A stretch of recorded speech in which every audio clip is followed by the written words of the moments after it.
Here I was, standing in the middle of Christian's apartment with a dumbfounded look on my face. I know I dated a lot of guys, but could it really have been so many that I'd accidentally dated this guy twice? I took another look around the room. Oh my God, that hideous lamp and minuscule kitchen looked really familiar. I was feeling uneasy as I sat on the couch and stared at the guitar. Okay, now I was sure that I'd definitely been here before. Panicking, I made an excuse that my favorite TV show was about to start, so I had to go home. Then I ran out of there. From that moment on, I avoided Christian at all costs. He tried to call and message me a bunch of times, but I ignored them all. How was it possible that I couldn't remember dating him? I mean, okay, I suppose I had been on a bit of a dating streak recently, but it was hardly enough to date myself into oblivion, right? Besides, if this was the case, shouldn't he be able to recognize me too? On the day we met, I was in a terrible mood, so was drowning my sorrows in a bar. I had a bit too much to drink, so when I walked out and accidentally bumped into Christian, I began blaming him. But instead of ignoring a drunk girl, he made sure I got home safely. After that, I don't know if it was by accident, fate, or if Christian was stalking me, but I seemed to run into him all the time. Hey, if the universe wanted us to hang out, then who was I to stop it? So I started talking to him, and turns out we got on really well. Then, of course, came that day when he dropped the bombshell. He said he likes me, and I kind of like him too, so we started dating. Now, did you see how wrong this was? If I'm his ex, then why did he approach me? Also, I mean, what are the odds for the both of us to just have zero recollection of each other? Or was he pretending not to know me? If so, then what were his purposes? Ugh, the best thing to do is to dump him first, right? Problem solved. But then one day, I got home from college to find Christian standing at my door with a bunch of groceries. He came by to cook me dinner. Oh, that's kinda sweet. Well, seeing as he's here, I should hold off on breaking up with him until after dinner, right? But man, it was so hard. All I could think about was how caring and thoughtful he was. Then suddenly, he said something that messed up my whole plan. My roommates are terrible cooks, especially my brother, so the two of them pester me to make all of their meals. Wait a minute, did he just say brother and roommate? So it turns out he wasn't living alone. What a relief! That means there was still hope that I could have dated his brother or his roommate, not him. I just needed to figure out which one it was. I needed to find out more about them, so I praised him for more information. He told me that his brother was dumped by his ex in the worst way possible.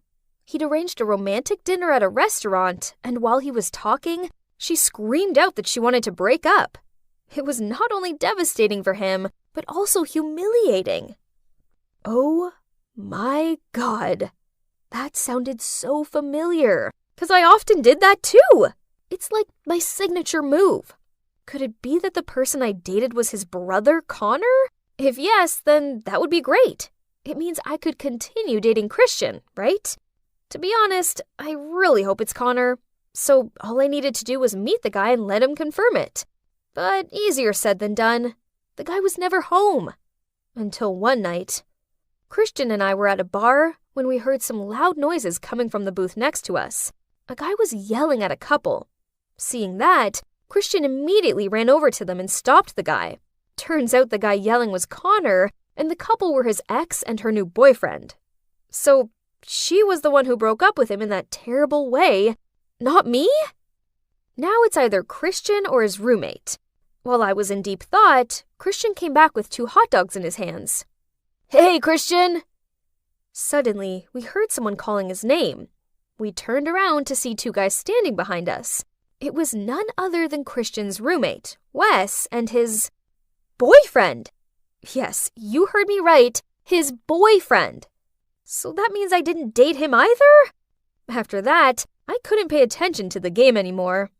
In what way could this all make sense? But wait, maybe I was wrong. I mean, many apartments look the same, don't they? Seeing me zoning out, Christian nudged my arm, then handed me a hot dog. I thanked him and was about to take it when he snatched it back. Oh wait, You hate ketchup, 'cause you always get ketchup stains on your clothes. Here, take this one. What did you just say? How did you know that?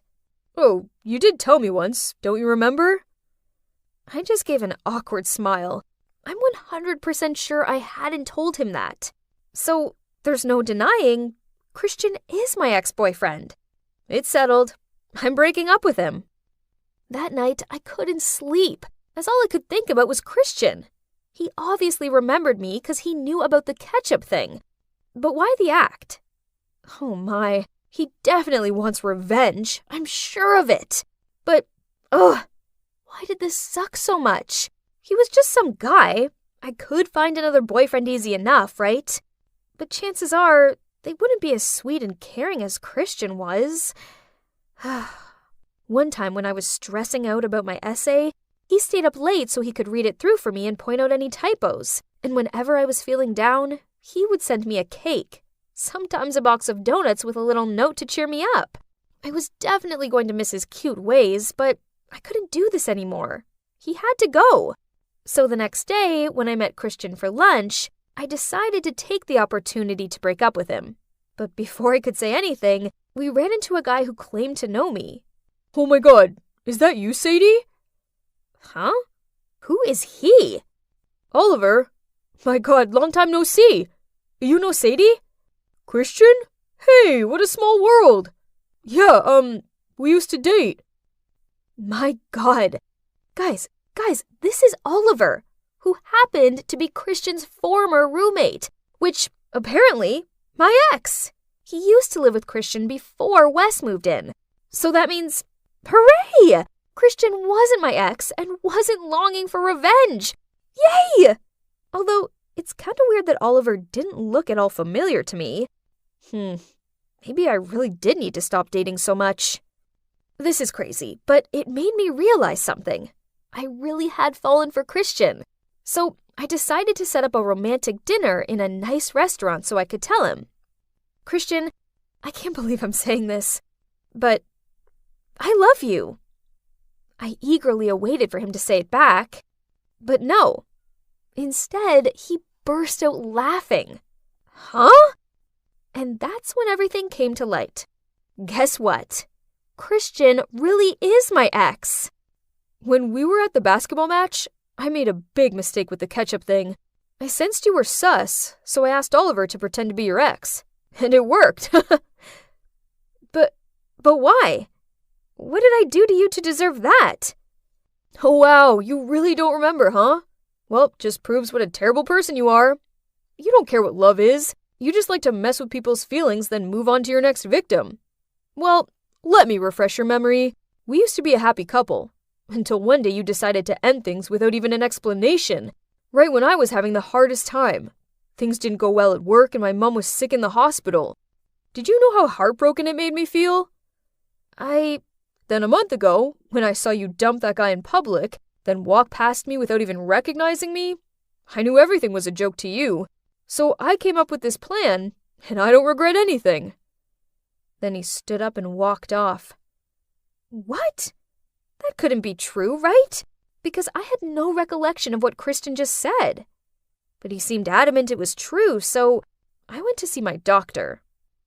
Actually, ever since the accident, I haven't been back here for any extra checkup. And you know what?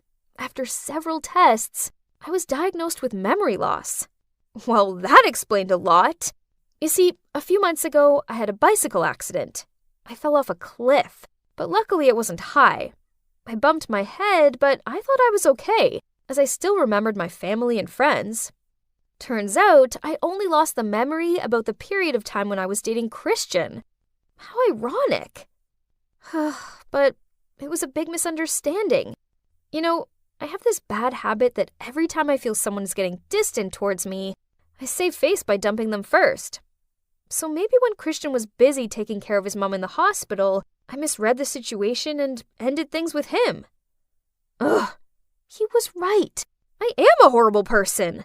I can't believe I let an amazing guy like him go. But nope, not this time. I believe the universe gave me a second chance. That's why I met him again.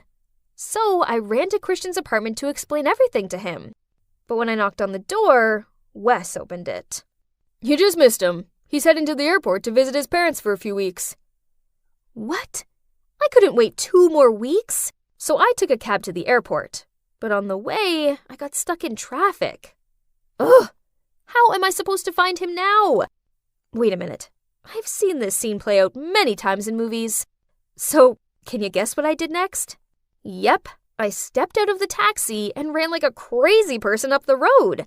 I looked into each taxi hoping to find Christian and, do you believe it? I finally found him. He looked very shocked when he saw me getting into his cab. Before you kick me out, please let me explain. Then I began to tell him about my mom and how my dad and countless other men abandoned her. I was left terrified of being abandoned by someone I love, so my own irrational fear meant that when Christian was busy taking care of his sick mom, I thought it was a sign that he was about to dump me. So I ended things first with him. It's not because you didn't mean anything to me. On the contrary, you made me feel safe. I just like you so much that I didn't want to get hurt by you. Then I explained to him about my accident and why I don't remember him. Christian remained silent and kept his head down. It seemed like he didn't want to give me another chance. I tried, but I couldn't make him forgive me. So, feeling glum, I opened the car door to get out. But Christian took my hand and said, Sadie, I have missed you. Okay, fine. Let's give it another try. So that was it. Christian gave me a second. Oh, wait. Actually, it's the 3rd chance. And can you guess what we did next? Well, I'm now sitting at the airport with Christian, waiting for our flight to his hometown to meet his parents. I would be lying if I said I wasn't nervous. Wish me luck!